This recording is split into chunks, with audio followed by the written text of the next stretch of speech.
Kuna hii analogy na narrative ya ati makanga si wasee wenye unaweza nini. As in, makanga wanajulikana tu ni watu wamekosa adabu, watu hawana tabia mzuri, watu vigorous, watu wanapenda vurugu, watu wanapenda matusi. Sijui kama mnanipata. Lakini of late kuna hii video fulani ya makanga. Nadhani hiyo video sijui iko wapi, lakini nashuku iko hapa Thika Road. Niliona ikiwa inakaa familia ikiwa hapo Thika Road hapo kwa nini. So hiyo video ni ya makanga fulani akisaidia mlemavu, madam mlemavu. Actually congratulations to that gentleman. So mlemavu ni alikuwa on a wheelchair. Ni kama haizi tembea, miguu yake iko na shida.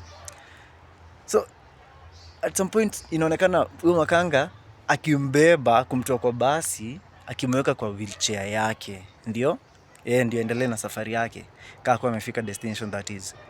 Msee, unajua makanga na humanity ni vocabularies hazijaitumika kwa the same sentence. So, makanga congratulations. Ni kitu, as in, amefanya kitu yenye it's really seen in Kenya. Acha tu nikuwe specific which country in Kenya. Ni very rare to find a certain makanga.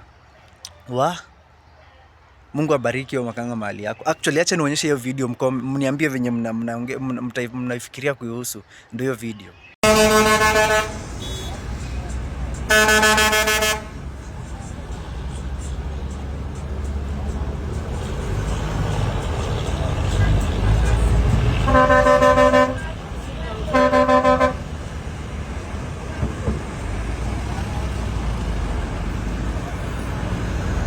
Mmeiona sasa, si ndio? Mmeona hiyo video. Hebu niambieni huyo jamaa ako aje.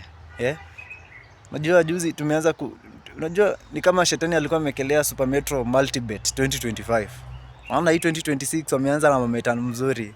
Super Metro, makanga wa Super Metro naona anawamaketia kazi. Big up kwa hiyo nini, kwa hiyo makanga. Na msahau kusubscribe. Ndio nimeanza YouTube. Msisahau kusubscribe, kulike na kushare. Fiti.